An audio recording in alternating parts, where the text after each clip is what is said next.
প্রিয় ক্লাস 7 এর শিক্ষার্থীরা, স্বাগত জানাচ্ছি আরও একটা ক্লাসে। আমরা আগের ক্লাসে লেসন 2 এর প্রথম পার্ট সেটুকু পড়েছিলাম, অর্থাৎ আমরা ডায়লগটা পড়ে শেষ করেছি এবং কিভাবে কারো কাছে পড়ার ব্যাপারে কোনো সমস্যা থাকলে বা তুমি যদি কোনো লেসন বা কোনো কিছু না বুঝতে পারো তাহলে কিভাবে তোমার সহপাঠীর কাছ থেকে সাহায্য চাইবে বা সেই ব্যাপারটা শিখে নিবে সেটা আমরা দেখেছি। এবার চলো আমরা দেখব আমাদের বইতে কিভাবে টেবিল অফ কন্টেন্ট দেখে বিভিন্ন পার্ট খুঁজে বের করতে হয়। আমাদের যে ইংরেজি বইটা ইংলিশ ফর টুডে, এইটার টেস্ট সূচিপত্র দেখে আমরা অলরেডি বের করা শিখে ফেলেছি কিভাবে আমাদের বইয়ের বিভিন্ন অধ্যায় খুঁজে বের করতে হয়, সেটা আগের ক্লাসে। এবার এই যে ছবি দেখতে পাচ্ছ, এই ছবিটা দেখে আমরা খুঁজে বের করার চেষ্টা করব। তো পার্ট সিতে কি বলছে দেখো, পার্ট সিতে বলছে read a content page of A book below. নিচে যেই ছবিটা দেখতে পাচ্ছ এটা একটা কন্টেন্ট পেজ, এটা পড়তে বলছে। Individually and work in pair, মানে একা একা পড়ো এবং দুইজন মিলে কাজ করো। To answer the following question, নিচে কিছু কোয়েশ্চেন আছে সেগুলো অ্যান্সার দিতে চেষ্টা করো। দেখো এখানে কি, এই ইমেজটা আগে দেখো, এখানে লেখা আছে টেবিল অফ কন্টেন্ট, অর্থাৎ এটা পেজের টাইটেল। এরপর দেওয়া আছে introduction and American time capsule 6, health and home এটা 15, এটা নিচেরটা হচ্ছে লেখকের নাম। এই এসেটা আছে 37 পৃষ্ঠায়। এই এসেটার রাইটারের নাম হচ্ছে চার্লস জনসন, এটা নিচে লেখা আছে। অর্থাৎ এটা হচ্ছে অধ্যায়ের নাম, এটা এটা অধ্যায় বা এসের নাম, এটা পেজ নাম্বার এবং এটা রাইটারের নাম। ঠিক আছে, এইভাবে মূলত আছে। দেখো 57, 83, 101, 117 এগুলো। তো চলো আমরা প্রশ্নগুলো দেখে নিই। প্রশ্নে কি বলছে, হাউ মেনি সাবজেক্টস অথবা topic do you see here. এখানে কতগুলো সাবজেক্ট এবং টপিক দেখতে পাচ্ছ। সাবজেক্ট এবং টপিক বলতে এইগুলোকে বোঝানো হচ্ছে, এগুলোকে বোঝানো হচ্ছে। তাহলে প্রথমে ইন্ট্রোডাকশন, এটা একটা সাবজেক্ট হতে পারে, অথবা আমি শুধু টপিকের কথা যদি বলি তাহলে টপিক হবে এইগুলো। তাহলে 1টা 2টা 3টা 4টা 5টা 6টা, আমরা 6টা টপিক দেখতে পাচ্ছি। তাহলে অ্যান্সার কি হবে, how many objects or topics do you see there. I can see 6 objects or topic or 6 subjects or topic there, অথবা in the image. I can see 6 subjects in the image, অথবা 6 topics in the image. ঠিক আছে, এরপরের প্রশ্ন হচ্ছে what do the number on the right hand side mean. এই যে right hand সাইডে যে নাম্বারগুলো আছে, এই নাম্বারগুলো আসলে কি মিন করে, যে 6, 15, 37, 57, 83, 101, 117, এগুলো আসলে কি মিন করে।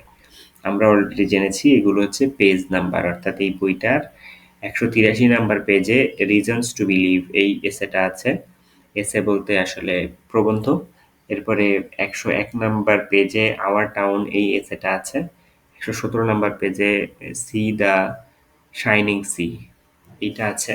সুতরাং এই 117, 1, 93, 57 এগুলো হচ্ছে পেজ নাম্বার। তাহলে চলো এটার অ্যান্সার দেই। এই যে 2 নম্বর প্রশ্ন, what do the number on the right side mean. Right সাইডের নাম্বারটা কি মিন করে, the numbers on the right hand side means the page number of that topic. ঠিক আছে, ওই টপিকের পেজ নাম্বার মিন করছে। আমরা আবারও পড়ি, the numbers on the right hand side means the, অথবা mean the page number of those topic.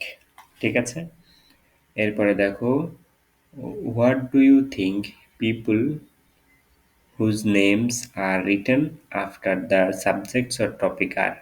তাহলে আমরা দেখেছি প্রত্যেকটা টপিকের নিচে এই যে একজনের করে নাম দেওয়া আছে, এই যে নাম দেওয়া আছে, সেন্টি ক্যালি, রোজার রোজেনব্লেড, তারপরে বারবারা কিংস্টন। এই যে এই নামগুলো আসলে কি, Charles Johnson, Robert Olen Butler, এই নামগুলো আসলে কি সেটাই মূলত প্রশ্ন। What do you think, what do you think the people whose names are written after the subjects or topic. তোমার কি মনে হয় যে নামগুলো লেখা আছে সাবজেক্ট এবং টপিকের নিচে, সেগুলো কি? তাহলে এটার অ্যান্সার কি হবে? The peoples whose names are written after the subjects or topic are the writer of those topic.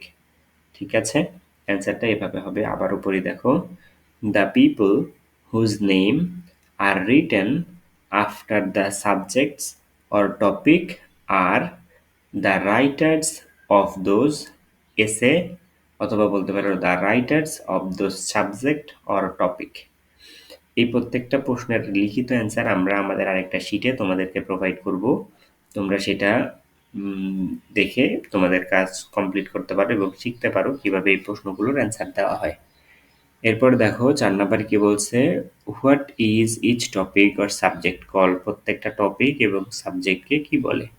প্রত্যেকটা টপিক এবং সাবজেক্টকে কি বলা যেতে পারে? What is each topic and subject call. দেখো, ইচ টপিক অ্যান্ড সাবজেক্ট, এই যে টপিক অথবা সাবজেক্ট কি বলে? এগুলোকে কন্টেন্ট বলে। আমরা কি দেখেছিলাম? চলো আমাদের যে টেবিল অফ কন্টেন্ট সেটাতে চলে যাই। দেখো, সরি, এগুলোকে টাইটেল বলে। টাইটেলও বলা যেতে পারে, কন্টেন্টও বলা যেতে পারে। এই যে এগুলোকে কি বলা আছে এখানে? টাইটেল। সুতরাং আমরা সেগুলোকে টাইটেল বলতে পারি।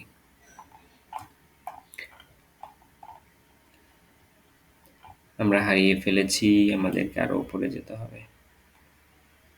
ওকে, তাহলে এগুলো কি কি বলে? The each topic or subject is called title অথবা কন্টেন্ট। ঠিক আছে, এই সবগুলো প্রশ্নের উত্তর কিন্তু আমরা লিখিত আকারে ভিডিও ডেসক্রিপশনে লিঙ্ক সহকারে দিয়ে দিব, তোমরা নিশ্চয়ই সেটা দেখবে। চলো আরেকটা জিনিস শিখে নেই যে কিভাবে এই প্রশ্নগুলোর উত্তর দিতে হয়। দেখো, অর্ধেক উত্তর কিন্তু এই প্রশ্নেই থেকে যাচ্ছে। 2 নম্বর প্রশ্নটা যদি দেখো, what do the numbers on the right hand side mean. তাহলে রাইট হ্যান্ড সাইডে যে নাম্বারটা আছে এটার মানে কি? দেখো, আমরা অ্যান্সার কি লিখছি? আমরা অ্যান্সার লিখছি এরকম, the numbers on the right hand side mean. এরপর থেকে কিন্তু মূলত চেঞ্জ হচ্ছে, অর্থাৎ আমাদের এর আগের যে পার্টটুকু এগুলো কিন্তু এই যে ধরো the numbers on the right hand side means অথবা মিন, এইটুকু কিন্তু আমাদের এই জায়গাতে আছে, প্রশ্নে আছে। এর বাকি পরেরটুকু জাস্ট নিজেকে চেঞ্জ করতে হবে। তাহলে the numbers on the right hand side mean, and বাকিটুকু কি হবে? The number. তাহলে অ্যান্সার দেওয়াটা এবার তোমাদের জন্য ইজি হইল না? দেখো, এইটুকু তো আমরা অলরেডি, এইটুকু আমাদের এর আগেরটুকু, এই যে মিনের আগেরটুকু কিন্তু অলরেডি প্রশ্নে দেওয়া আছে, অর্থাৎ এইটুকু শুধু আমাদেরকে অ্যাড করতে হবে। তোমরা কিন্তু এই মডেল ব্যবহার করে সকল প্রশ্ন উত্তর দিতে পারো। যেমন, how many subject and topic are there are 5 topics and subject, এভাবে কিন্তু অর্ধেক অ্যান্সার প্রশ্নে দেওয়াই থাকে।